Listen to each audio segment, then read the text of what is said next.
Alright, y'all, the last time y'all saw the C10 on the road, I had the 250 in it. It's actually still in it right now. After that video come out, I put an update video, and basically what happened was the intake cracked on the 250. So we're gonna pull this engine out, and we were gonna put an LS in it. It's still gonna be the plan. It's just gonna be a little farther down the road because I just come home with something else, and that is this. It's a Vortec 350. It has a factory roller cam in it, which we're gonna do away with. We're gonna keep the roller capability of it, but gonna go with an aftermarket cam, just barely overstock, because this is just going. I'm not trying to do anything overkill. It's gonna be the stock heads with the beehive springs, stock pistons most likely, but that is just going off of that this is a good engine. If I open it up and there's a bad ring, you know, the ring's broken and scarred at the cylinder or whatever, gonna have to take it to the machine shop. At that point, we may stroke it. We may go back with stock stroke. I don't know. Depends on what happens when we open it up. Worst case, if this block is ruined, I have another block in that crate right there. That one is standard bore with a small ring lip on it. So worst case, I can take that block, get it. It's the same thing as this one. It's just a bare block. I didn't have rotating assembly heads, nothing. Now I've got heads and potentially a rotating assembly. So if I can get this one minimally invasive, then I'm gonna go with it. Just stock rotating assembly and all. It depends on what it looks like when I pull the heads off, and oil pan. But that's where the direction we're gonna go with the C10 right now, is just going with small block, 350. Let's say a small block, because I don't know what we're gonna turn it into. But that is what we're gonna start doing now. Like I said, I just got home with this engine. We're gonna put it on the engine stand, tear it down, pull the heads off, oil pan off, and see what it looks like. And I'll pick y'all back up then. Alright, so I got the valve covers off and found out that these are the 062 heads, which, if I remember right, that is the better of the two. You have either the 906 or the 062 heads, and it's been 5 or 6 years since I messed with one of these, but I'm pretty sure the 062 is the better casting number because of the valve seat. I think on the 906s is made different, but like I said, it's been a while. I could be remembering that wrong.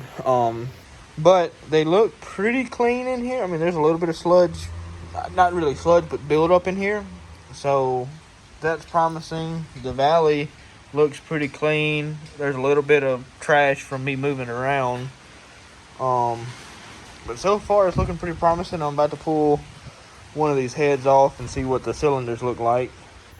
Yeah, so I may have lucked up. I just got this head off, and I don't know if you can tell in there or not, but there is no lip there, and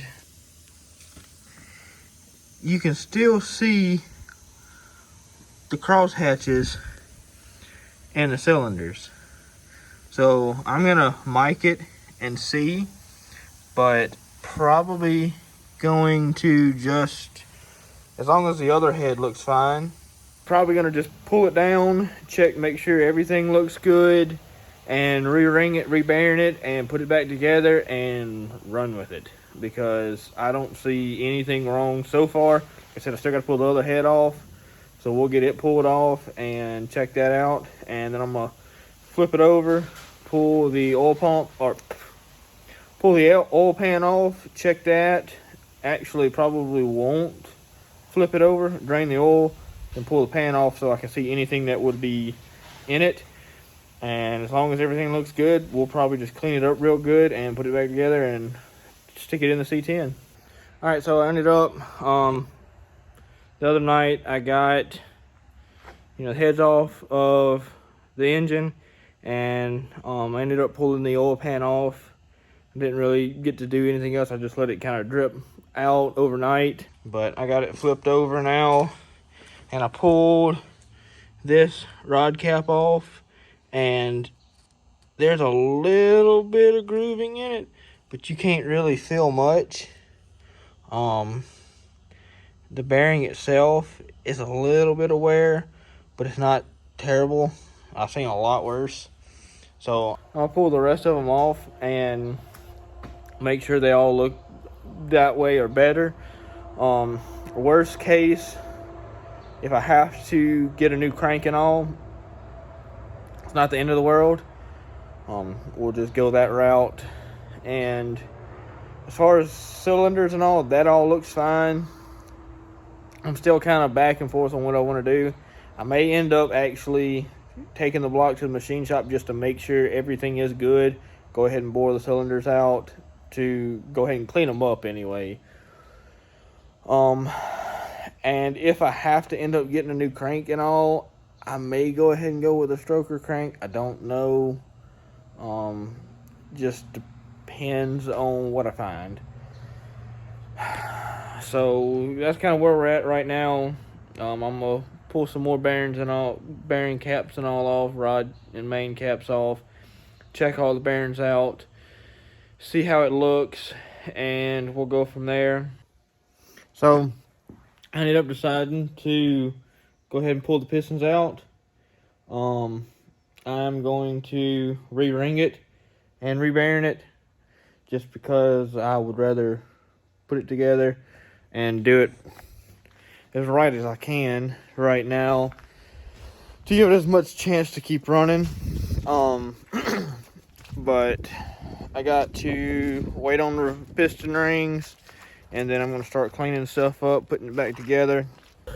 So once I get the short block put back together, then get the heads redone, then I will probably go ahead and start swapping it into the truck, because I can put the intake, distributor, all that in once it's in the truck.